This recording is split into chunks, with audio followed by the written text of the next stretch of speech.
قرآن class number 66 میں Sunday کے دن ہم انشاءاللہ تعالی سورۃ النساء کی صرف 2 آیات کور کریں گے.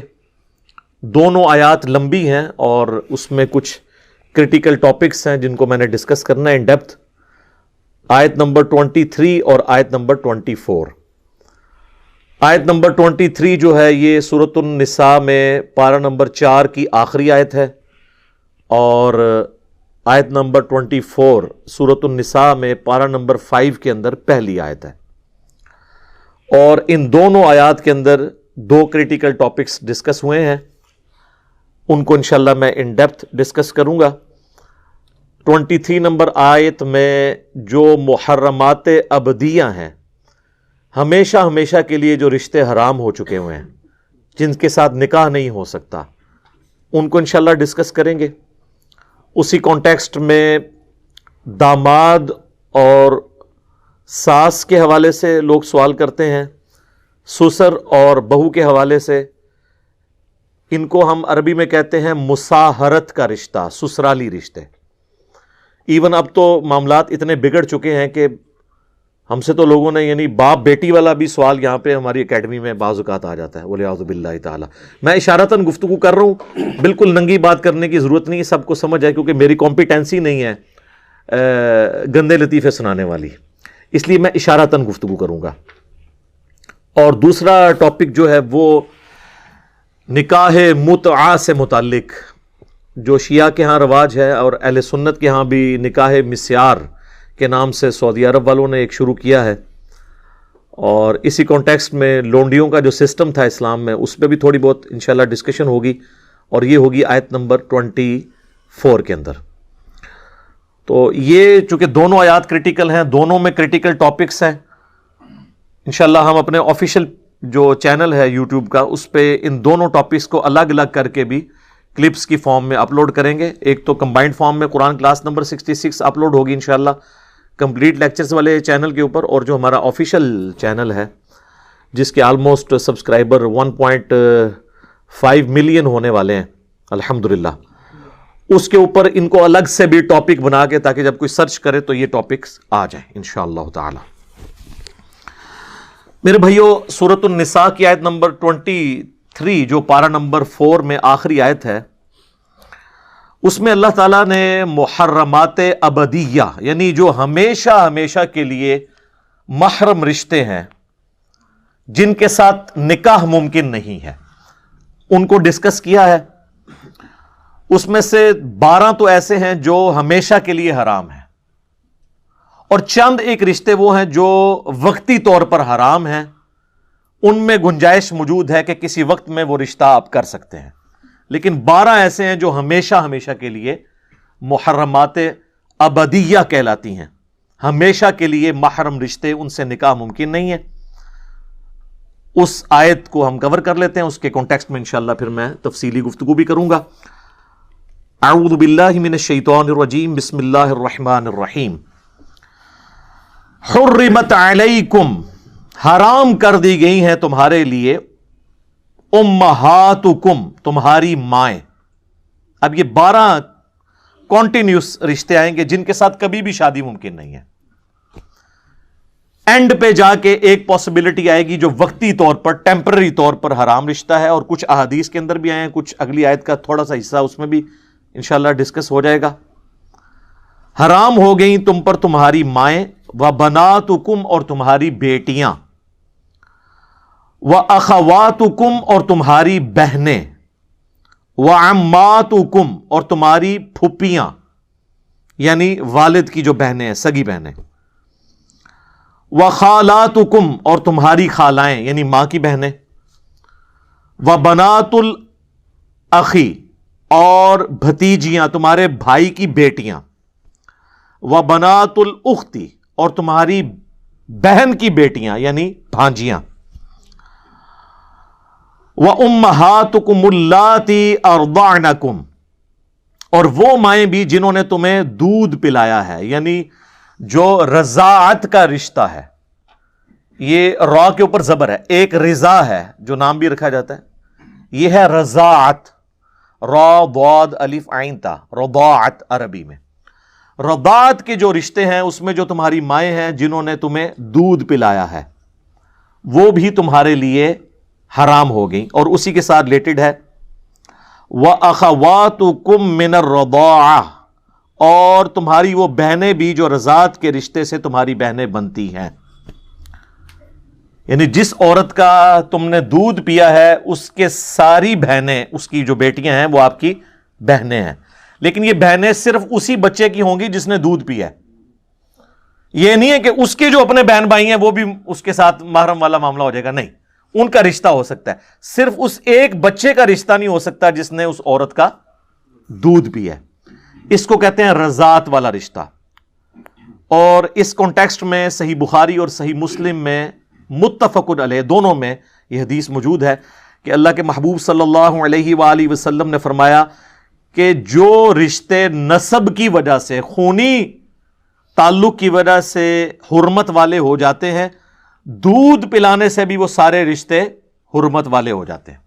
یعنی جس طرح نسب اس طریقے سے حرمت بنا دیتا ہے نا رشتوں کی، دودھ بھی بنا دیتا ہے، لیکن اس میں وہ وراثت نہیں ان کو جائے گی، یہ وراثت کے اعتبار سے تو وہی صلبی رشتہ ہوگا، لیکن حرمت کے اعتبار سے دودھ اور خون کے رشتے میں کوئی فرق نہیں ہے۔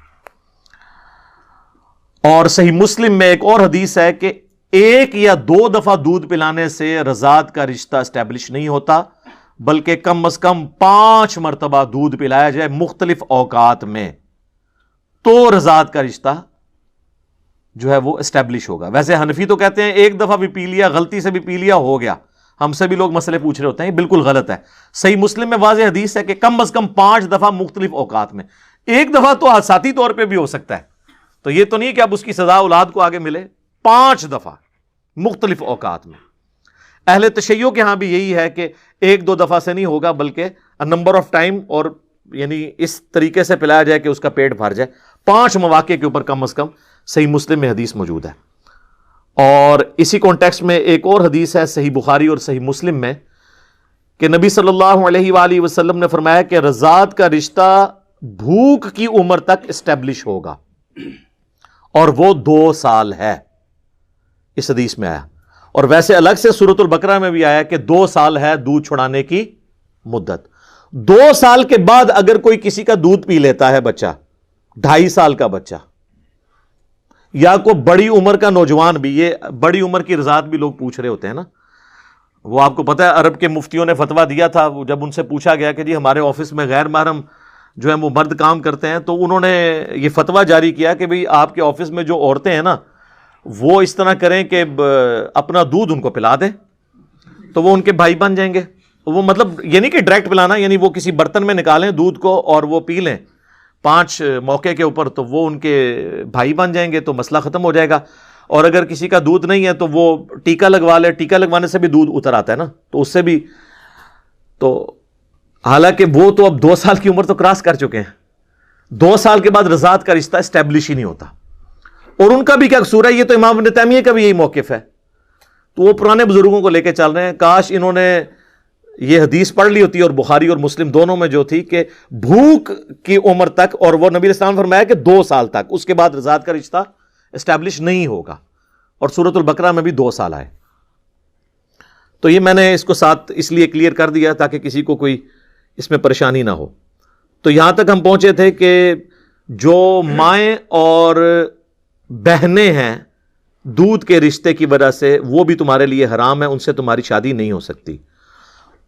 وَأُمَّهَاتُ نِسَائِكُمْ، اور تمہاری جو بیویاں ہیں نا ان کی مائیں، یعنی جو ساس ہے، اردو میں اسے خوش دامن بھی کہتے ہیں، وہ بھی ہمیشہ کے لیے اب حرام ہے، ہمیشہ کے لیے حرام ہے۔ یعنی اگر آپ کا رشتہ کسی لڑکی کے ساتھ ہوا، نکاح رخصتی سے پہلے ہی طلاق ہو گئی، تو وہ جو لڑکی تھی اس کی ماں ہمیشہ کے لیے حرام ہے، یعنی کل کو اگر بیوہ ہوتی ہے تو اس سے آپ شادی کبھی بھی نہیں کر سکتے۔ اس میں رخصتی شرط نہیں ہے اور صحبت اختیار کرنا شرط نہیں ہے۔ یہ میں اس لیے قید بتا رہا ہوں کہ آگے ایک معاملے میں یہ قید اللہ تعالیٰ نے لگائی ہے کہ اگر رخصتی نہ ہوئی ہو تو وہ ایک اور کیس ہے، وہ آگے آ رہا ہے. وَرَبَائِبُكُمُ اللَّاتِي فِي حُجُورِكُم مِّن نِّسَائِكُم، اور تمہاری بیویوں کی وہ بیٹیاں جو تمہارے پاس پرورش پا رہی ہیں. یعنی کسی شخص نے ایسی عورت سے شادی کی کہ اس کے پہلے خامن سے بھی کوئی بیٹیاں تھیں، اب جیسے ہی اس نے آپ کے ساتھ شادی کی تو ان بیٹیوں کے آپ آٹومیٹیکلی باپ بن گئے. لیکن یہاں پر وہ قید لگا دی کہ اگر نکاح صرف ہوا تھا نا اور خلوت صحیحہ نہیں ہوئی تھی، ایک دوسرے کو چھوا نہیں تھا، تو اس سے پہلے ہی طلاق ہو گئی، تو اب وہ حرمت والا معاملہ نہیں ہوگا، وہ ساتھ ذکر آ رہا ہے. فی حجورکم من نسائکم اللاتی دخلتم بہن، جن سے تم صحبت کر چکے ہو. فإن لم تکونوا دخلتم بہن، اگر تم نے ان کے ساتھ صحبت نہیں کی، فلا جناح علیکم، پھر نکاح کرنے میں حرج نہیں ہے. یعنی کسی عورت کے ساتھ آپ کا رشتہ ہوا، ابھی رخصتی نہیں ہوئی تھی اور پھر وہ طلاق ہو گئی، تو اس کی جو بیٹیاں تھیں پہلے خامن سے، وہ آپ کے لیے حرام نہیں ہوئی. ونس آپ نے ایک دوسرے کو ٹچ کر لیا، اب وہ عورتیں بھی آپ کے لیے جو اس کی بیٹیاں تھیں وہ محرم ہو گئیں. اب یہ لادہ بات ہے کہ وہ ہو تو جاتی ہیں، لیکن یہاں پہ ہمارے پاس اس طرح کے کیسز آتے رہتے ہیں، عوام الناس کے بھی اور علماء کرام کے بھی، کہ وہ کیا کر رہے ہیں امت کے ساتھ. ایک الگ سے ٹاپک ہے، میں اب وہ اس کو اس طرف نہیں جا کے بات کرنا چاہتا، اشارتاً کر رہا ہوں. وَحَلَائِلُ أَبْنَائِكُمُ الَّذِينَ مِنْ أَصْلَابِكُمْ، اور تمہارے بیٹے جو تمہارے صلب سے پیدا ہوئے ہیں، تمہارے خونی رشتے سے، ان کی بیویاں بھی تم پر ہمیشہ کے لیے حرام ہے. وہ ہمیشہ کے لیے، یعنی بہو بھی ہمیشہ کے لیے سسر کے لیے حرام ہو گئی. تو لہذا اب یہ جتنے حرمت والے رشتے ہیں نا، ان میں اب پردہ وہی ہوگا جو گھر کے اندر ایک بہن بھائی کا پردہ ہوتا ہے. چہرے کے نقاب والا معاملہ اس میں نہیں ہوگا، الا یہ کہ جہاں پر فتنے کا اندیشہ ہو، وہ الگ بات. یہ وہ 12 رشتے تھے جو ہمیشہ کے لیے حرام ہے. اب ایک کیس آ رہا ہے جو ہمیشہ کے لیے نہیں، وقتی طور پر ہے، اور وہ ہے وَأَن تَجْمَعُوا بَيْنَ الْأُخْتَيْنِ، اور یہ کہ تم دو بہنوں کو اکٹھا ایک نکاح میں لے لو. یعنی سالی کے ساتھ بھی اپنی بیوی کی موجودگی میں نکاح کر لیا جائے، یہ وقتی طور پر حرام ہے. اگر بیوی مر گئی تو پھر آپ سالی سے شادی کر سکتے ہیں. جیسے سیدنا عثمان کے عقد میں سیدہ رقیہ اور ام کلثوم علیہم السلام، نبی علیہ السلام کی 2 بیٹیاں جو آپس میں سگی بہنیں تھیں، یکے بعد دیگرے عقد میں آئی ہیں نا. لیکن یہ ٹیمپرری طور پر حرام ہے کہ بیک وقت 2 بہنوں سے رشتہ نہیں ہو سکتا، یہ ہمیشہ کے لیے حرام نہیں ہے.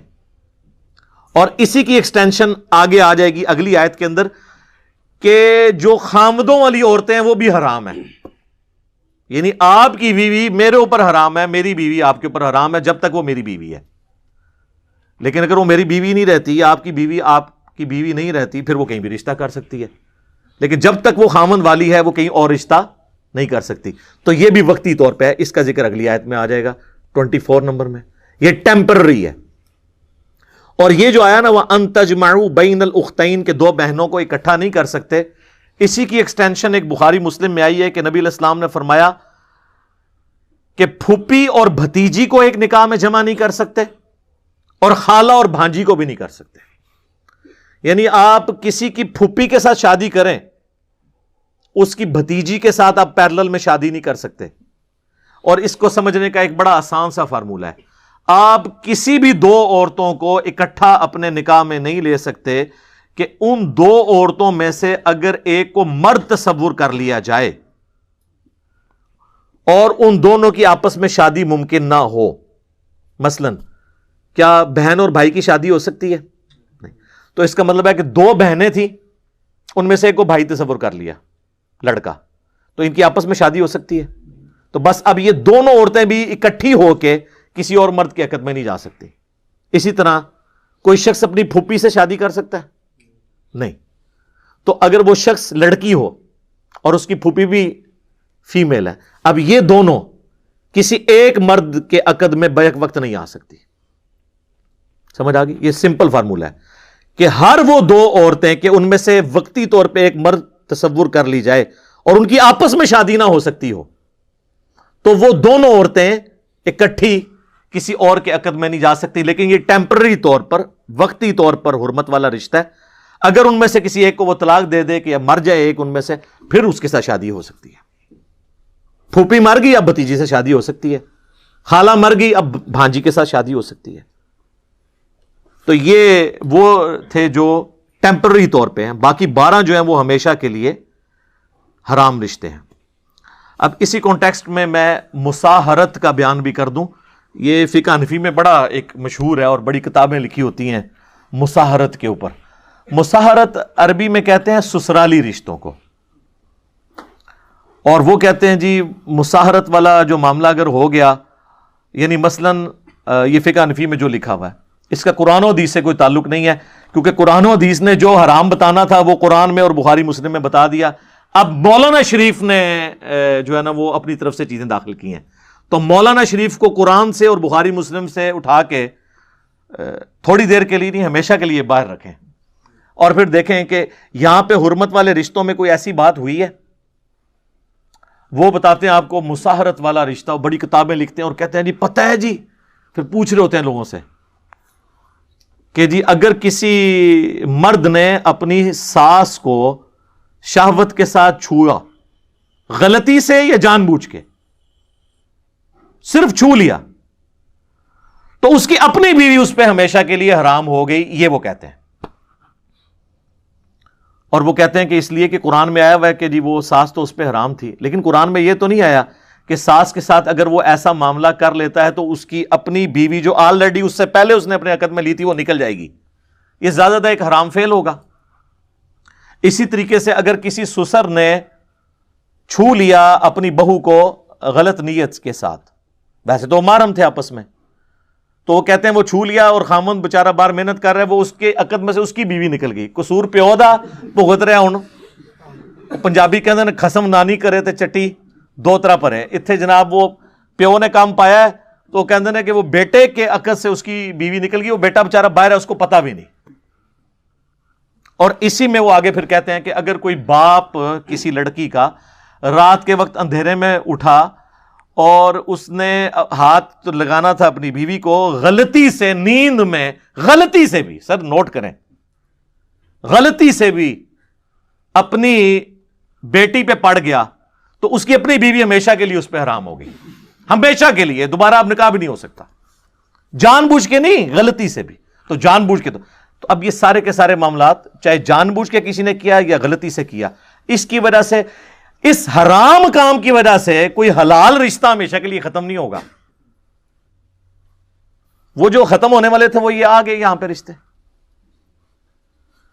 جناب سورۃ النحل میں تو یہاں تک آیا ہے کہ اگر کسی شخص کے دل میں ایمان ہے اور جان بچانے کے لیے اسے مجبوراً کفر بولنا پڑتا ہے تو تب بھی اس کا ایمان نہیں جائے گا, اور جان بچانے کے لیے مجبوراً اسے حرام کھانا پڑتا ہے تو وہ مردار, بہتا ہوا لہو, خنزیر کا گوشت اور غیر اللہ پر کے نام پر جو چیز قربان کی گئی وہ بھی کھا سکتا ہے جان بچانے کے لیے, اس پہ ملامت نہیں ہوگی.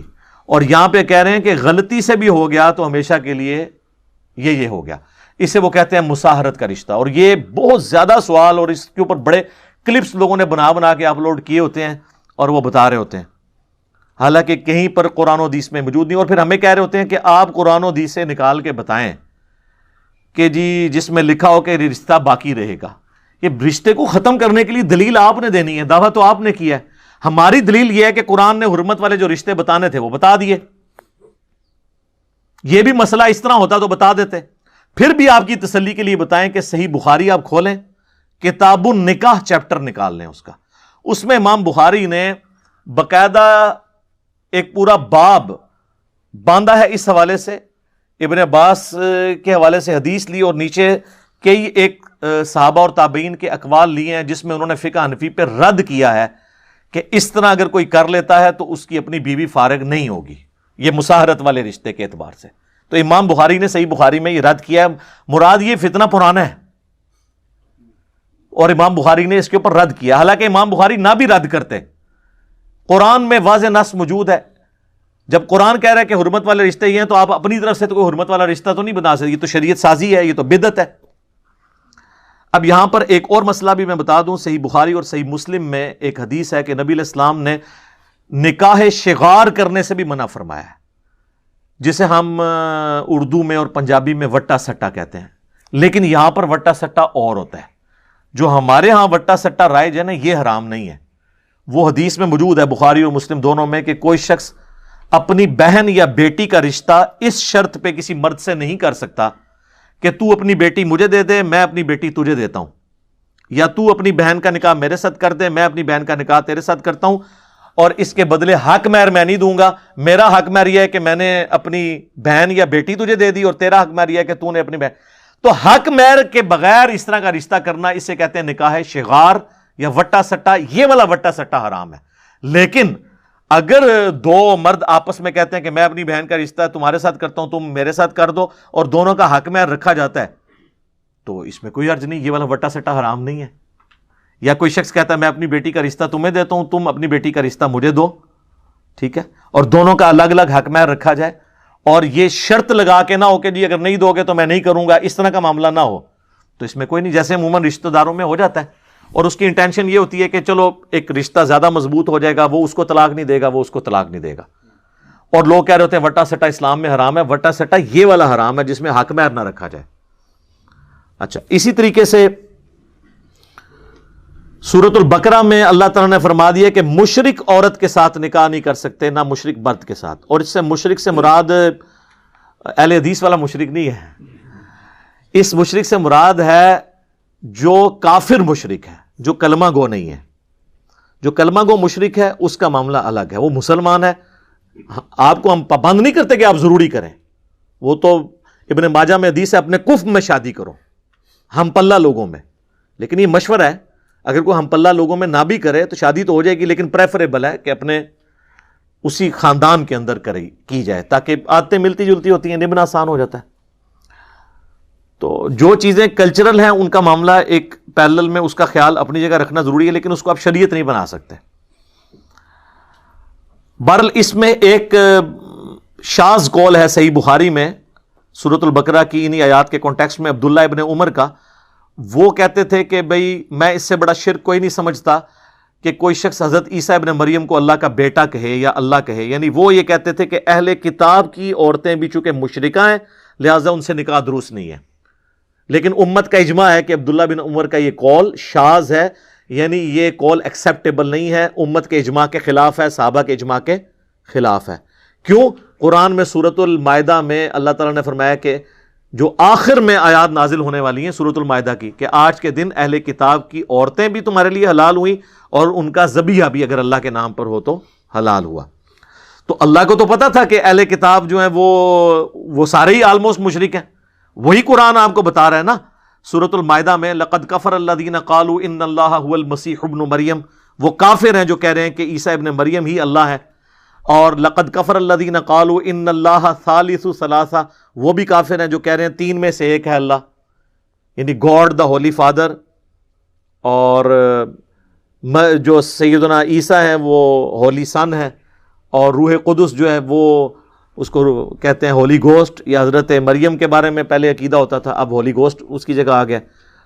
تو اللہ تعالیٰ جب ان کے شرک کو بیان کر رہا تھا تو اللہ تعالیٰ کو یہ پتا تھا کہ یہ مشرک ہیں، لیکن ان کو بینیفٹ دیا کہ چونکہ یہ اہل کتاب ہیں، آسمانی مذہب کو ماننے والے ہیں، اگرچہ مشرک ہیں لیکن چونکہ نبیوں کے ماننے والے ہیں، ان کی عورتوں کے ساتھ نکاح جائز ہو جائے گا، اور سب کا اجماع ہے۔ ہاں ہم ترغیب ضرور دلاتے ہیں کہ بہتر ہے نہ کریں، مسلمان عورتیں تھوڑی ہیں کرنے کے لیے، لیکن کسی کو منع نہیں کر سکتے۔ تو اب میرا ایک معصومانہ سوال ہے، اگر یہود و نصارہ کی بچیوں کے ساتھ نکاح ہو سکتا ہے تو سنی کا شیعہ کی بچی کے ساتھ اور شیعہ کا سنی کی بچی کے ساتھ کیوں نہیں ہو سکتا؟ تو یا پھر مان لیں اعلیٰ حضرت کی طرح کہ یہود و نصارہ سے بھی بدتر ہے۔ ہاں جی، اعلیٰ حضرت نے لکھا ہے، احکام شریعت ان کی اپنی کتاب ہے، اس میں انہوں نے لکھا ہے کہ وہابیہ، اور پھر لکھا وہابیہ دیوبندیہ، وہابیہ غیر مقلد، یعنی اہل حدیث اور دیوبند، اور پھر ساتھ لکھا قادیانی قادیانی کافروں کو بھی بیچ میں شامل کیا اور لکھا روافظ، ان سب کا نام لکھ کے انہوں نے کہا یہ سب کے سب جو لوگ ہیں یہ مرتد ہیں. مرتد کا مطلب ہے اسلام چھوڑ گئے اور واجب القتل.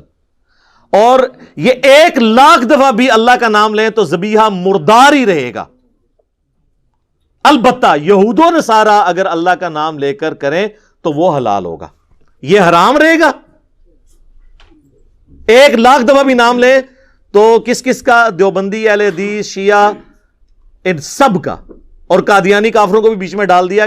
انہوں نے قادیانیوں کے کھاتے میں ڈالا ہے ان کو، کہا کہ یہ 1,00,000 دفعہ بھی نام لیں تو ذبیحہ حرام رہے گا، البتہ یہود و نصارہ اگر کریں تو حلال ہوگا. تو پھر اب باقی پیسے تو چھوڑ دیں، آپس میں آپ دیکھ لیں کہ ان لوگوں نے کس طریقے سے دراڑے ہیں. پھر ہمیں لوگ کہتے ہیں جی بزرگوں کے بارے میں بات کرتے ہیں، بزرگوں نے خدمت ہی اتنے بڑے لیول پہ کی ہے کہ وہ بزرگ خود بخود پھر وہ اس پورے معاملے میں رگڑے میں آ جاتے ہیں. ہماری نیت تو نہیں ہوتی لیکن خود بخود آ جاتے ہیں. اور پھر ملفوظات اعلیٰ حضرت میں کہتے ہیں جی ان کے بیٹے نے جمع کیے ہیں. سر ان کے بیٹے نے جمع کیے ہیں جو مفتی اعظم ہند ہیں مصطفیٰ رضا خان نوری، جن کی نعت ہے تو شمع رسالت ہے عالم تیرا پروانہ. وہ بیٹا ہے ان کا جس نے ان کے ملفوظات جمع کیے. اور اس سے بڑی بات، ملفوظات کی جو پہلی جلد ہے نا، پہلا حصہ، وہ اعلیٰ حضرت نے خود پڑھا ہوا ہے اور اس پہ مور لگائی ہے کہ میں نے اسے لفظ بلفظ پڑھا ہے. تو پھر اعلیٰ حضرت کی اپنی ہوگی نا. اور پہلی جلد کے اندر ہی پہلا حصہ جو اعلیٰ حضرت نے خود پڑھا ہے، اس میں ان سے سوال ہوا ہے کہ اگر وہابی جماعت کروا رہے ہوں تو نماز ان کے پیچھے پڑھیں یا الگ؟ تو انہوں نے جواب دیا ان کی نماز نہ نماز ہے نہ جماعت جماعت ہے. سیدھا سیدھا کھری گل جڑی ہے انہوں نے کر دی تھی. اور وہابی اعلیٰ حضرت دیوبند اور اہل حدیث دونوں کو کہتے ہیں، وہ میں آپ کو پہلے بتا چکا ہوں احکام شریعت میں سے. پھر وہ کہتے ہیں کہ وہابیہ کی مسجد میں نماز پڑھ سکتے ہیں دیوبند اور اہل حدیث کے. تو انہوں نے کہا، جواب دیا، کفار کی مساجد مثل گھر کے ہیں.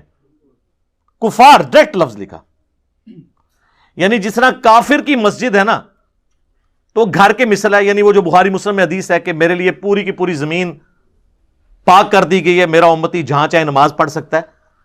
تو یہ حدیث انہوں نے کوٹ نہیں کی، اشارتاً بات کر دی کہ جس طرح گھر میں بھی نماز ہو جاتی ہے اس طرح کفار کی مسجدوں میں بھی نماز ہو جائے گی. اور کفار انہوں نے یہود و نصارہ کو نہیں کہا، دیوبند اور اہل حدیث کو کہا.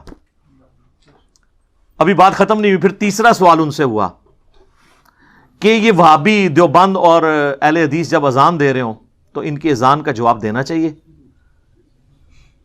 تو انہوں نے کہا کہ ان کی نہ اذان اذان ہے نہ نماز نماز ہے.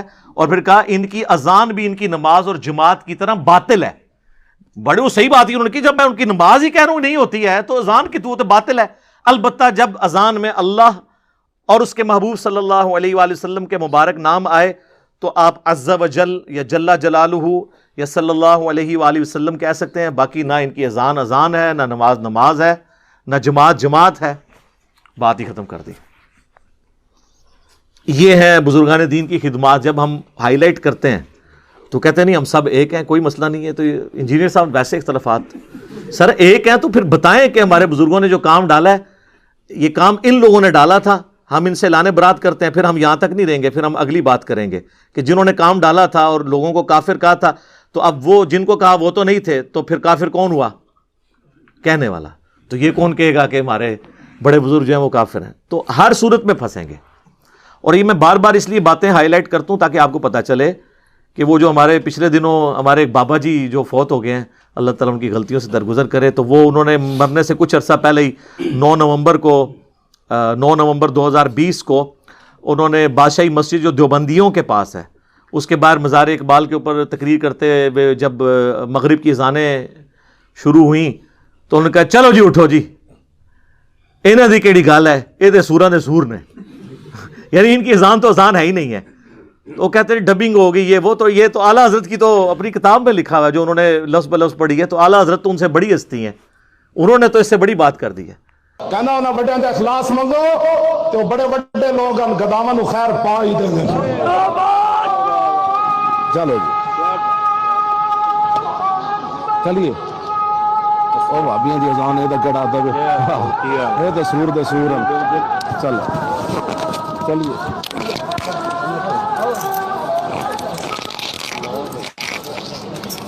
اور سر یہ مولویوں کو سلام ہے، اتنی موٹی گالی کو مولوی دے سکتا ہے؟ سورۃ سور، اس کی شرح میں آپ کو بیان کر دیتا ہوں. یعنی وہ کہتے ہیں جس طرح سور یعنی خنزیر اس مخلوق میں سب سے بدترین مخلوق ہے نا، تو خنزیروں کے اندر سب سے بدترین اگر کوئی خنزیر ہے نا تو وہ وہابی ہیں. یہ مطلب ہے اس کا. اے وہابیاں نو چھوڑ دو، انہاں دی کیڑی گل ہے، یہ تے سوراں دے سور نے، سوراں وچ سورے نے، یہ انہوں نے کہا ہے. اور مرتے دم تک سلام ہے، انہوں نے رجوع نہیں کیا. دوسرے کو بیان دواندے رہنے ادھر ادھر، انہاں تے کیا ہویا سی، وہ کس طرح انکار کر سکتے تھے. تو اب دیکھ لیں امت کو انہوں نے کہاں پر پھینکا ہے. خیر میں نے یہ ساری باتیں اس لیے کی کہ کسی کو کوئی وہم رہ گئے تو وہ نکل جائے اس حوالے سے. تو میں نے موٹی موٹی باتیں جو اس سے ریلیٹڈ تھی وہ کور کر دی ہیں. تو بات ہماری یہاں پہ پہنچی تھی وَأَن تَجْمَعُوا بَيْنَ الْأُخْتَيْن، اور یہ کہ تم جمع کرو دو بہنوں کو اکٹھا، یہ بھی ٹیمپرری طور پر حرام ہے. إِلَّا مَا قَدْ سَلَف، ہاں مگر جو پہلے ہی کوئی گزر چکا ہے معاملہ وہ معافی ہے. معافی کا یہ مطلب نہیں کہ وہ چلاؤ ساتھ، مراد یہ کہ اس سے فوراً توبہ کر کے طلاق دے دو اگر کوئی ایسا معاملہ کیا ہوا ہے. ان اللہ کان غفور الرحیم، بے شک اللہ تعالی بھی بخشنے والا اور مہربان ہے. تو تم اپنے اوپر اس کی مہربانی کو کماؤ اپنے لیے اور اس پچھلے گناہ سے توبہ کر لو. تو یہ ہمارا یہ ٹاپک کور ہوا اس حوالے سے جو محرمات ابدیہ ہیں، اور اسی کانٹیکسٹ میں نے مساہرت والا جو ایشو تھا اس کو بھی ایڈریس کر دیا الحمدللہ. اب میرے بھائیو سورہ النساء کی آیت نمبر 24 کی طرف آتے ہیں جو پارہ نمبر 5 میں پہلی آیت ہے. اس کانٹیکسٹ میں انشاءاللہ میں نکاح متع اور نکاح مسیار سے ریلیٹڈ گفتگو کروں گا، لیکن پہلے اس کو ہم کور کر لیتے ہیں. اعوذ باللہ من الشیطان الرجیم، بسم اللہ الرحمن الرحیم. والمحصنات من النساء الا ما ملکت ایمانکم، یہ پچھلے کے ساتھ ریلیٹڈ ہے کہ یہ بھی ٹیمپرری طور پر حرام رشتہ ہے. ایسی عورتیں جن کے آلریڈی خامند ہوں، محسنہ ہوں، ایک قلعے کے اندر قید ہیں، ان کا آلریڈی کوئی خامند ہے، وہ عورتیں بھی تمہارے لیے وقتی طور پر حرام ہیں. ہاں یہ ہے کہ وہ طلاق دے دے پھر الگ معاملہ ہے. تو ایک وقت میں ایک عورت ایک ہی شادی کر سکتی ہے، لیکن ایک ایکسیپشن ہے الا ما ملکت ایمانکم، ہاں جو کنیزیں تمہارے ہاتھ لگ جائیں، یعنی غیر مسلموں کی وہ عورتیں جو ہے تو شادی شدہ تھیں لیکن جنگ لڑنے کے لیے میدان جنگ میں آئی تھیں اور ان کے خامند مارے گئے. اب دو حال ہیں، ایک تو ہے کہ وہ عورتیں واپس کر دی جائیں تاکہ وہ اپنے بچوں کو جوان کر کے مسلمانوں پہ دوبارہ چڑھ دوڑائیں، اور دوسرا حال یہ ہے کہ ان عورتوں کو اپنے پاس رکھا جائے اور ان کی تربیت کی جائے اور ان کو وہ حقوق دیے جائیں. کس لیول تک حقوق ہیں کہ جو خود کھاتے ہو وہی اپنے غلاموں کو اور کنیزوں کو کھلانا ہے تاکہ کم از کم ان کی آنے والی نسلیں اسلام میں داخل ہو جائیں. تو اب وہ جو شادی شدہ عورتیں ہیں جو مسلمانوں کے ہاتھ لگی تو ان کے ساتھ بھی ازدواجی تعلق بغیر نکاح کے بھی کر سکتے ہیں جب تک وہ لونڈیاں ہیں. ہاں اگر کوئی لونڈی کو آزاد کر دے اور پھر اس سے شادی کر لے پھر تو وہ بیوی ہے. جس طرح کہ بخاری مسلم میں آتا ہے کہ سیدہ صفیہ کو نبی الاسلام، یہ یہودیہ تھی، مسلمان ہو گئیں اور لونڈی بن کے نبی الاسلام کے پاس آئیں تو آپ نے ان کو آزاد کر دیا اور ان کی آزادی ہی ان کا حق میں ٹھہرا اور ام المؤمنین وہ بن گئی رضی اللہ تعالی عنہا وسلام اللہ علیہا. تو نبی الاسلام نے اپنے عمل سے ثابت کیا.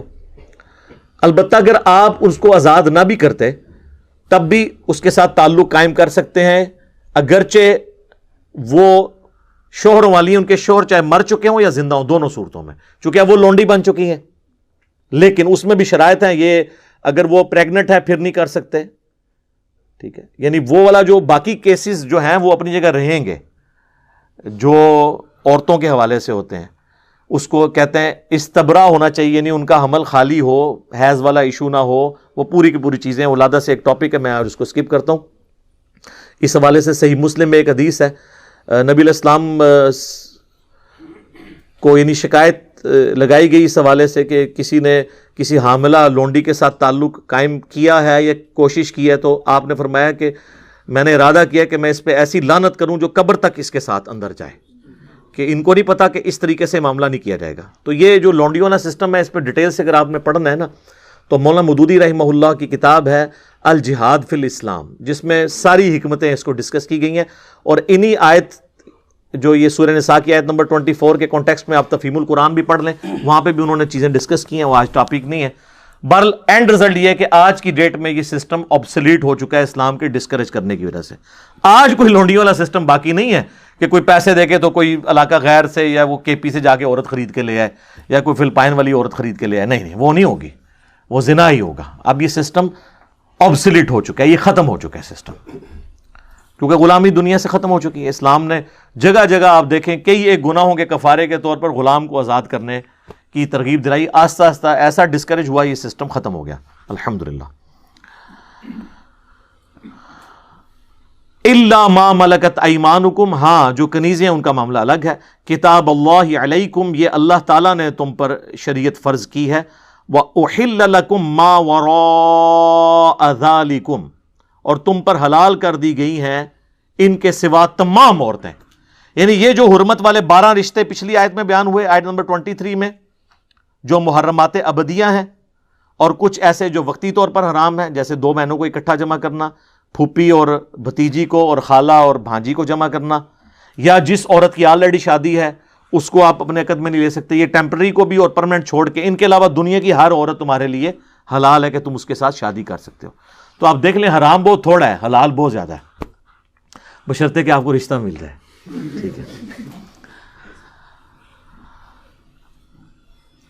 ما وراء ذالکم, اس کے سوا سب کے سب آپ کے لیے حلال ہیں بشرطے کہ رشتہ ہو جائے. ان تبتغوا باموالکم محسنین غیر مصافحین, کہ تم اپنے مال کے ذریعے ان کے ساتھ رشتہ قائم کرو. یعنی حق مہر کے عوض ہی نکاح ہوتا ہے نا, ورنہ تو نکاح ہو ہی نہیں سکتا. پاک دامن بنتے ہوئے, یعنی مقصد جو ہے وہ میاں بیوی کے ذریعے خاندان کو وجود دینا ہو. غیر مصافحین, محض شہوت رانی مقصد نہ ہو. مقصد کیا ہے؟ گھر بسانا. مقصد کیا ہے؟ اولاد کی پرورش اور ایک خاندانی نظام کو وجود بخشنا. فمستمتعتم, پس جو تم نے ان سے یعنی فائدہ اٹھایا ہے, ان سے جو تم نے نفع حاصل کیا ہے, بِهِ مِنْهُنْ, ان میں سے, فَآتُوهُنَّ أُجُورَهُنَّ فَرِيضَةً, تو ان کو ان کے مہر دو جو مقرر کیے گئے ہیں. اب یعنی حق مہر کے بغیر نہیں, اگر وہ حق مہر آپ نے جو ان کے ساتھ طے کیا تھا آپ نے نہ دیا تو عورت آپ کے لیے حلال نہیں. ہاں وہ خود چھوڑ دے علیحدہ بات ہے. یہاں پہ اور آسان رکھا گیا, معجل تھوڑا سا رکھ لیتے ہیں, غیر معجل کہتے ہیں بعد میں ہم دے دیں گے. ان کو پتا ہوتا ہے کون سا دینا ہے, دینا ہوتا ہے سر وہ آپ نے, یا لکھوائی تھوڑا, جب زیادہ لکھوایا تو وہ آپ نے دینا ہوگا, الا یہ کہ وہ عورت خود معاف کر دے. وَلَا جُنَاحَ عَلَيْكُمْ فِي مَا تَرَاضَيْتُمْ بِهِ مِنْ بَعْدِ الْفَرِيضَةِ, اور تم پر کوئی گناہ نہیں ہے جس چیز پر تم آپس میں راضی ہو جاؤ مقرر کرنے کے بعد. یعنی اگر عورت کہتی ہے ٹھیک ہے میں معاف کرتی ہوں یا آدھا چھوڑ دیتی ہوں, تو اللہ تعالیٰ کہتا ہے مجھے کوئی اس پہ اعتراض نہیں ہے, آپس میں تم طے کر لو. ان اللہ کان علیما حکیما, بے شک اللہ تعالیٰ علم والا حکمت والا ہے. اب یہ جو لفظ یہاں پر آیا نا جی, فمستمتعتم بہ منہن, جو تم نے ان سے نفع اٹھایا, اسی کو وہ متع بھی کہا جاتا ہے, نفع اٹھانا. اور متع سے مراد صرف نکاح متع نہیں ہے, کسی بھی چیز سے آپ نفع اٹھا رہے ہو. جس طرح ہم حج کے ساتھ عمرے کا جب نفع اٹھاتے ہیں تو ہم اسے کہتے ہیں متعۃ الحج یا حج تمتع, تو یہ نفع اٹھانا. قرآن میں نکاح متع کا ذکر کہیں نہیں ہے. زبردستی کسی نے داخل کرنا ہے تو ایک الگ معاملہ ہے. قرآن میں تو مطلقاً نکاح کا ذکر ہے, اور چونکہ نکاح متع بھی ایک نکاح ہے, اس کانٹیکسٹ میں اگر کوئی کیس میں داخل ہے جب تک وہ حلال تھا تو وہ بالکل ٹھیک کہہ رہا ہے, ہمیں کوئی اعتراض نہیں ہے. بعض لوگ یہ بھی لے کے آتے ہیں کہ جی عبداللہ ابن عباس کی ایک قرات تھی جو المستدرک للحاکم میں آئی ہے, کہ وہ جو آیت ہے نا یہ والی, فَمَسْتَمْتَعْتُمْ بِهِ مِنْهُنَّ, وہ آگے ساتھ پڑھتے تھے اِلَىٰ أَجَلٍ مُّسَمَّى, ایک پیریڈ کے لیے جو تم نکاح کرتے ہو تو تم ان کو حق مہر دو. تو وہ اس کے ساتھ کرتے تھے, اور یہی اہل تشیع پیش کرتے ہیں. تو وہ اگر اس کو درست بھی مانا جائے, اس حدیث کو امام حاکم نے بھی صحیح کہا اور امام زابی نے بھی صحیح مسلم کی شرط پہ صحیح کہا, تب بھی وہ سارے کے سارے معاملات منسوخ تصور کیے جائیں گے. اور اہل سنت کے ہاں تو ایٹ لیسٹ اس کا اجماع پایا جاتا ہے کہ نکاح متع جو تھا وہ اب قیامت تک کے لیے منسوخ ہو چکا ہے.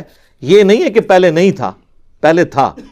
تو نکاح متع ہو یا نکاح مسیار کی جو فارم جو اس سے ملتی جلتی بلکہ اس سے بھی گئی گزری ہے, تو میں بتا دیتا ہوں دونوں جو ہیں وہ حرام ہیں. اس کانٹیکسٹ میں اب آپ کو وہ ریلیٹڈ احادیث بتا دیتا ہوں. متع کہتے ہیں نفع اٹھانے کو, نکاح متع ہوتا ہے، یہ ہوتا نکاح ہی ہے، یہ کوئی وہ والا معاملہ نہیں ہے کہ وہ بچہ پیدا ہوگا تو وہ وارث نہیں، وہ جو بچہ پیدا ہوگا وہ وارث بھی ہوگا اپنے باپ کا، اس کو وراثت میں حصہ ملے گا، وہ سارے باقی سٹیٹس وہی رہیں گے. لیکن نکاح متع یہ ہوتا ہے کہ آپ نے کم از کم 3 دن کے لیے ہوتا تھا، زیادہ جتنے بھی دن کر لیں، 3 دن کے بعد یعنی جو دن بھی آپ نے طے کیے اس کے بعد آٹومیٹکلی وہ نکاح ختم ہو جائے گا جیسے اس کی ٹائم پیریڈ پورا ہوگا. لیکن جو اولاد پیدا ہوگی وہ اس کا باپ وہی ہوگا، اس کو وراثت میں بھی باقی سارے معاملات وہی چلیں گے. تو اسی لیے نکاح متع کہا جاتا ہے. تو اب اس کو کوئی یہ نہیں کہہ سکتا یہ کوئی بدکاری تھی، ورنہ تو بخاری مسلم میں ہے کہ صحابہ کرام نے کیا ہے، تو آپ اس کو کیسے کہہ سکتے ہیں نبی الاسلام کی اجازت سے کیا ہے. وہ صحیح بخاری اور صحیح مسلم دونوں میں حدیث ہے کہ جابر بن عبداللہ کہتے ہیں کہ ہم لوگ رسول اللہ صلی اللہ علیہ وآلہ وسلم کے زمانے میں، حضرت ابوبکر کے زمانے میں اور حضرت عمر کے شروع کے زمانے میں متعۃ النکاح، متعۃ النساء یعنی عورتوں کا متع، اور متعۃ الحج یعنی حج کا متع یعنی حج تمتع، ایک ہی سفر میں حج اور عمرے کو جمع کرنا، یہ کیا کرتے تھے. پھر حضرت عمر نے اسے سختی کے ساتھ منع فرما دیا کہ یہ حرام ہو چکا ہے. ظاہر خبر سب تک نہیں پہنچی ہوئی تھی تو حضرت عمر نے اس کو اسٹیبلش کیا. آج والا تو نہیں تھا انٹرنیٹ والا دور کے جی ایک بات یہاں سے کلپ چڑھا سب کو پتہ چل گیا، تو ایسا نہیں ہوتا تھا. چند لوگوں کو پتا تھا، پھر آہستہ آہستہ وہ چیز اسٹیبلش ہو گئی. جس طرح شراب بھی کچھ سٹیجز میں حرام ہوئی ہے، یہ بھی کچھ سٹیجز کے اندر ہوا ہے. اسی کانٹیکسٹ میں ایک اور حدیث ہے صحیح بخاری اور صحیح مسلم میں کہ مولا علی رضی اللہ تعالیٰ عنہ نے حضرت عبداللہ ابن عباس کو آبزرو کیا کہ وہ نکاح متع کے بارے میں نرم رویہ رکھتے تھے اور وہ نوجوانوں کو اس کی حق میں فتویٰ دے دیتے تھے. تو حضرت علی نے ان کو ڈانٹا ابن عباس کو اور کہا رک جاؤ اس سے. نبی صلی اللہ علیہ وآلہ وسلم نے غزوہ خیبر کے موقع پر نکاح متع سے یعنی متعۃ النساء سے منع فرما دیا. متعۃ الحج تو باقی ہے، حج تمتع وہ تو افضل ترین حج ہے، وہ آج تک باقی ہے، وہ الگ سے احادیث ہے. اور پالتو گدوں کے گوشت کو بھی حرام کر دیا. البتہ یہ بات ٹھیک ہے کہ صحیح بخاری میں آتا ہے کہ ابن عباس فتویٰ ہمیشہ یہی دیتے تھے کہ یہ جائز ہے، لیکن صحیح بخاری میں موجود ہے جب ان کے غلام نے کہا کہ یہ اس صورت میں ہے کہ جب کوئی شخص سفر میں ہو یا عورتوں کی کمی ہو جائے اور مجبوری میں کہیں پہ معاملہ ہو جائے جہاد کے دوران. تو عبداللہ بن عباس نے کہا ہاں میں بھی اسی صورت میں اسے جائز سمجھتا ہوں، عام حالت میں نہیں ہے. اور سر حیران کن بات آپ کو بتاؤں، شیعہ بھی عام حالت میں نکاح متع کو حرام سمجھتے ہیں. جن کی بیویاں ہیں ان کے لیے نہیں وہ کہتے متع کریں جی، وہی کہتے ہیں آپ جہاد میں گئے ہیں یا دوسرے ملک چلے گئے جہاں آپ اپنی بیوی نہیں ساتھ لے کے جا سکے تو وقتی طور پر نکاح کر لیں. مطلقاً نہیں ہے جس طرح پبلک میں مشہور ہے. اور یہ ابن عباس کا بھی موقف تھا، لیکن یہ ابن عباس کا موقف شاذ ہے، صحابہ کے اجماع کے خلاف ہے. اور اس حوالے سے امام بخاری نے بھی پورا چیپٹر باندھا ہے اور باقاعدہ اپنا قول بھی لکھا ہے کہ نکاح متع اب ہمیشہ کے لیے منسوخ ہو چکا ہے. اور صحیح مسلم میں بھی امام نووی نے چونکہ اس کے بعد باب باندھے ہیں مسلم شریف کے، امام مسلم نے خود نہیں باندھے تھے، چھوڑ دیے تھے انہوں نے بھی یہی باب باندھا ہے کہ یہ ہمیشہ کے لیے حرام ہے. لہٰذا اہل سنت میں تو اتفاق ہے. اس لیے اہل سنت کے علماء کی جب آپ تقاریر سنیں یا ان کی کتابیں پڑھیں تو وہ بنیادی حدیث یہی لے کے چلتے ہیں جو صحیح بخاری اور صحیح مسلم دونوں میں ہے. ایک تو ابن عباس والی بتائیے، ایک الگ سے بھی ہے کہ مولا علی رضی اللہ تعالیٰ عنہ کہتے ہیں کہ نبی صلی اللہ علیہ وآلہ وسلم نے غزوہ خیبر کے موقع پر پالتو گدوں کے گوشت کو اور نکاح متع کو حرام فرما دیا تھا. کنفیوژن کیوں پیدا ہوئی؟ وہ صحیح مسلم میں ایک حدیث ہے کہ فتح مکہ کے موقع پر نبی صلی اللہ علیہ وآلہ وسلم نے اسی سال غزوہ اوتاس بھی ہوا تھا، اس موقع کے اوپر 3 دن کے لیے صحابہ کو سفر میں اس جہادی سفر کے دوران جب ان کی بیویاں ان کے ساتھ نہیں تھی متع کی اجازت دے دی تھی 3 دن کے لیے.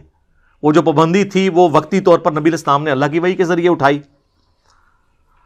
اور اس کے بعد اسی حدیث میں موجود ہے، وہ حدیث روایت کی ہے صبرہ بن معبد نے، وہ کہتے ہیں پھر نبی علیہ السلام نے اناؤنسمنٹ کی کہ اب قیامت تک کے لیے حرام ہے نکاح متع، قیامت تک کے لیے، یہ اس میں الفاظ ہیں.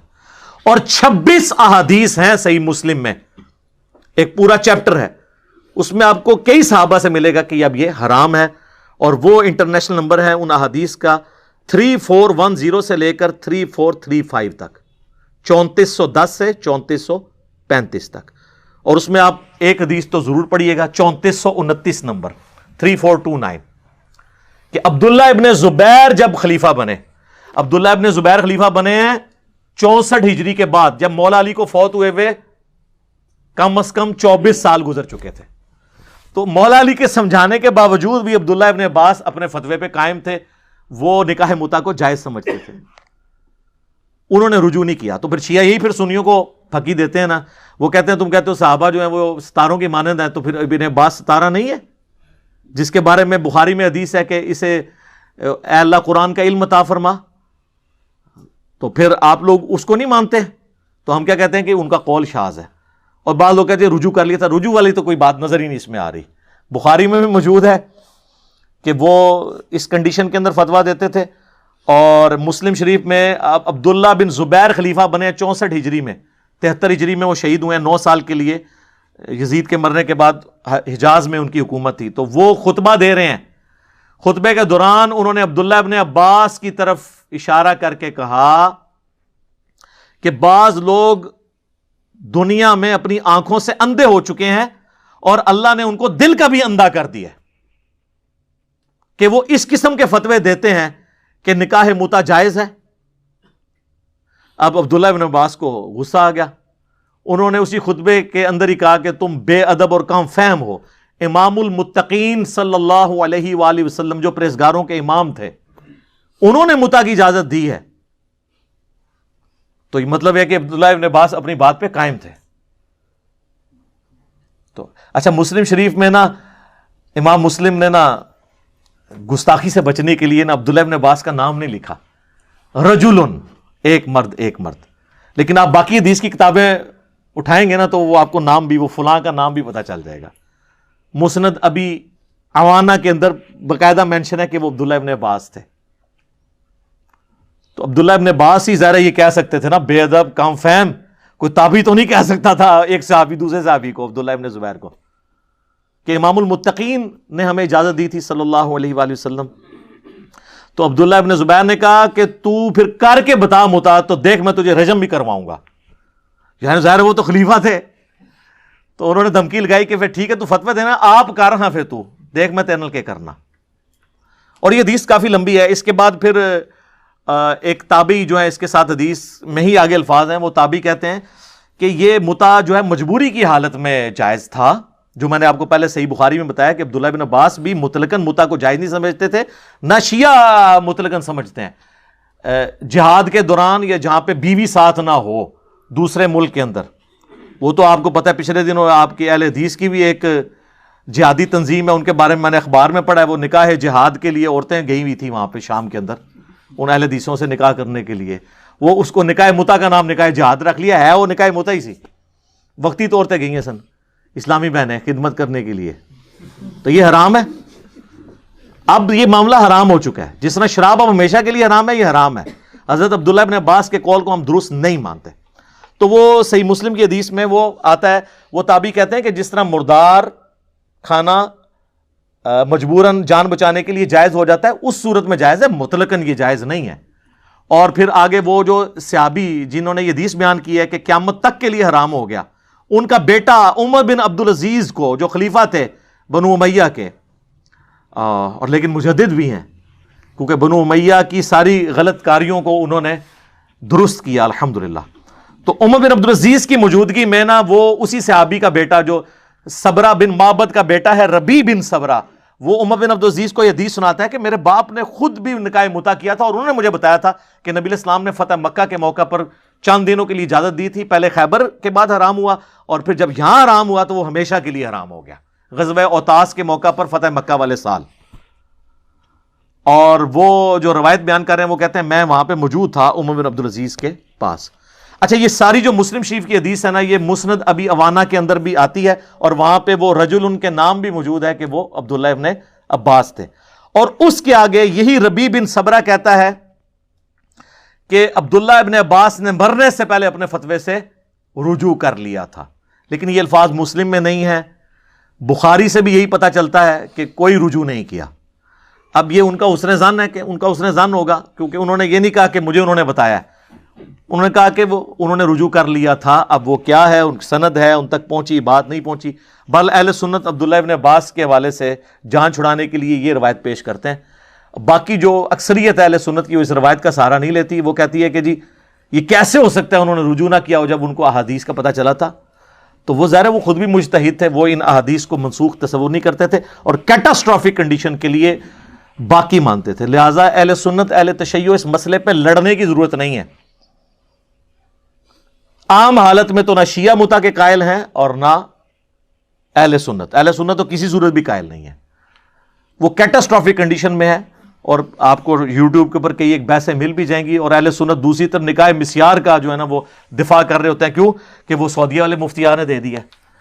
اور پھر اتنے بھولے ہیں، میں پروگرام بھی ان کے آپ دیکھیں کئی لوگوں کے اپلوڈ ہوئے ہیں، وہ کہتے ہیں جی نکاح مسیار تو، اور وہ نکاح مسیار وہ اپنی ڈیفینیشن اس کی کرتے ہیں. بھئی اس نکاح مسیار کو کون حرام کہتا ہے؟ وہ کہتے ہیں جی سورہ البقرہ کی آیت نمبر، سورہ النساء کی آیت نمبر 128 میں آیا نا کہ عورت اپنی مرضی سے خامند کو اپنا حق کوئی معاف کر سکتی ہے. یعنی کوئی عورت یہ کہہ سکتی ہے کہ ٹھیک ہے میرا خامند بے شک 3 مہینے بعد میرے پاس ایک دفعہ آ جائے، لیکن میرے ساتھ ٹیگ لگا رہے کہ میں بیوہ نہیں ہوں، متعلقہ نہیں ہوں، کسی کی بیوی ہوں، تاکہ مجھے ایک پروٹیکشن رہے. عرب کے معاشرے میں تو یہ بہت چیز اہم تھی، آج کل بھی ہے، لیکن میں اپنا حق اسے معاف کرتی ہوں. تو قرآن میں آیا کہ وہ معاف کر سکتی ہے، بالکل کر سکتی ہے. بخاری مسلم میں موجود ہے کہ نبی علیہ السلام کی ایک وقت میں 9 بیویاں تھیں، لیکن 8 کے لیے باری مقرر تھی. 9ویں نے اپنی باری حضرت عائشہ کو دے دی تھی، سیدہ سودا نے رضی اللہ تعالی عنہا. اور وہ ابو داؤد میں آتا ہے کہ انہیں خدشہ ہوا کہ میں بہت بوڑھی ہوں تو نبی علیہ السلام مجھے کہیں طلاق ہی نہ دے دیں. حالانکہ آپ نے کیا طلاق دینی تھی، انہوں نے خود ایزیوم کیا. تو انہوں نے حضور کو خود ہی کہہ دیا کہ میں قیامت والے دن بھی آپ کی بیوی بن کے اٹھنا چاہتی ہوں، تو میں تو ویسے بوڑھی ہوں، مجھے خاوند کی حاجت نہیں ہے، میں اپنا حق معاف کرتی ہوں، میں اپنی باری سیدہ عائشہ کو دیتی ہوں. اور حضرت عائشہ اتنی ان کی قدر کرتی تھی، وہ کہتی تھی کہ کاش میں سودا کے جسم کا ٹکڑا ہوتی، کہ اتنا حوصلہ کسی بیوی میں ہو سکتا ہے کہ وہ اپنی باری اپنی سوکن کو دے دے. یہ بھی اس حدیث کے اندر موجود ہے بخاری اور مسلم میں. تو وہ حق آپ نے چھوڑا. وہ کہتے ہیں یہ حق تو خامند کے لیے بیوی چھوڑ سکتی ہے اور دوسری بیوی کو دے سکتی ہے. تو نکاح مسیار بھی یہی ہے. مارنا جاتے اگر تیرا یقین ہوتا، یہی ہو اگر نکاح مسیار، تو اس کو کون کہے گا حرام؟ مسیار کا مطلب ہے سیر والا نکاح. بس کبھی کبھار سیر کرنے کے لیے آپ چلے جائیں اس بیوی کے پاس، تاکہ بس سر یہ میری بیوی ہے. لیکن یہ سیر والا معاملہ دوسرا بھی ہے. عرب میں شیخ یہ نہیں کر رہے ہیں. وہ مفتی اعظم سعودیہ کا فتویٰ ہے عبدالعزیز بن باز کا، جو فوت ہو چکے 99 میں، کہ جو عرب لڑکے یورپ اور امریکہ میں پڑھنے جاتے ہیں 3 سال 4 سال کے لیے، تو اپنی بیوی ساتھ نہیں لے کے جا سکتے. وہاں پہ اپنے ذہن میں رکھتے ہوئے کسی عورت کے ساتھ شادی کر لیں کہ میں جاتے وقت سے طلاق دے دوں گا، پہلے ہی بسانے کی نیت سے نہیں. اور کہتے ہیں اگر یہ کہا نا کہ میری 3 سال کی پڑھائی ہے اور 3 سال کے لیے نکاح کرتا ہوں تو یہ نکاح متا بن جائے گا اور وہ تو حرام ہے. دیکھو تو ذہن میں رکھ لیں. اب مجھے ایمانداری سے بتائیں نکاح متا پھر زیادہ برا ہوا یا یہ والا سو کارڈ نکاح مسیار کے جس میں آپ دھوکہ بھی دے رہے ہیں؟ اس سے تو بہتر تھا اگر آپ نے چلنا ہی تھا تو 3 سال کے لیے کر لیتے. کہتے ہیں نہیں، خود ذہن میں رکھیں اگر آپ نے ٹائم پیریڈ طے کیا تو وہ تو نبی نے حرام فرمایا ہوا ہے. وہی بات ہے کہ ماں باپ کو اف تک مت کو، گالیاں نکال لو، مار بھی لو، یہ وہی چیز ہے. اور یہ ہے وہ نکاح مسیار جسے ہم کنڈیم کرتے ہیں. اور پاکستان میں شیخ زبیر علی رحمہ اللہ تعالیٰ کہتے تھے یہ زنا ہے. اور جس نکاح مسیار کا یہ لوگ دفاع کر رہے ہوتے ہیں اہل حدیث، اس کو کون حرام کہتا ہے؟ اسے کوئی بھی نہیں حرام کہتا، وہ تو قرآن میں اجازت ہے. نکاح مسیار خام خواہ جنون کا نام خرید رکھ دیا ہے. یہ اسی طریقے سے جب ہم بنو امیہ کو رگڑا لگاتے ہیں نا تو یہ کہتے ہیں وہ جی حضرت عثمان بھی بنو امیہ میں تھے. وہ بھائی حضرت عثمان کا تو ہم ذکر ہی نہیں کر رہے، ہم تو خلفائے راشدین کے بعد والی بنو امیہ کی بات کر رہے ہیں. تو وہ حضرت عثمان کے پیچھے چھپنے کی کوشش کرتے ہیں. یہاں پہ بھی مسیار کا جب ہم رد کرتے ہیں نا تو کہتے ہیں نہیں مسیار تو یہ ہوتا ہے، تو قرآن میں اجازت ہے جی، حضرت سودا نے بھی چھوڑ دیا. اور سر اس کی نہیں بات ہو رہی، یہ بات ہے. اور یہ پریکٹیکلی یہ کیس ہوا ہے. مجھے خود ایک اہل حدیث عالم نے 3 دن پہلے میری ان سے بات ہوئی اس ٹاپک پہ، تو انہوں نے کہا میرے تو یہ گھر کی بات ہے. وہ کہتے ہیں میرا بہت قریبی رشتہ دار ہے اور پاکستان لیول کے اہل حدیث عالم ہے، میں ان کا نام نہیں بتاتا. وہ کہتے ہیں میرے گھر کی بات ہے کہ سعودی عرب کا ایک نوجوان گیا فرانس میں پڑھنے کے لیے. اس نے وہاں پر فرانس کی کوئی شاہی خاندان جو چلتا آ رہا تھا اس کی کسی لڑکی کے ساتھ نکاح مسیار کر لیا. اور جب پڑھائی کے لیے واپس آیا، اس میں سے اس کا ایک بیٹا بھی پیدا ہوا. جب واپس آیا اسے طلاق دے آیا اور کہا جی میں نے تو مفتی اعظم سعودیہ کے فتوے پہ عمل کیا. اب شاہ عبداللہ کہیں فرانس گیا تو وہ لڑکی وہاں پہنچ گئی. سر وہاں تو پھر جوڈیشری آزاد ہے نا. انہوں نے شاہ عبداللہ کے سامنے پیش کیا کہ جی یہ آپ کی بہو ہے, لے کے جائیں اسے ساتھ. یہ کر گیا آپ کے ہاتھ دھوکہ. شاہ عبداللہ نے کہا ٹھیک ہے تم آ جاؤ سعودیہ, تمہارا ویزا لگا. سعودیہ ہے, اس لڑکے کو بلا کے شاہ عبداللہ نے کہا جو پچھلے والے کنگ تھے کہ یہ تو تیری بیوی تھی. تو اس نے کہا جی میں تو مفتی اعظم کے فتوے پہ عمل کیا ہے. وہ مفتی سارے پاس ہی لے ڈوبتے رہے.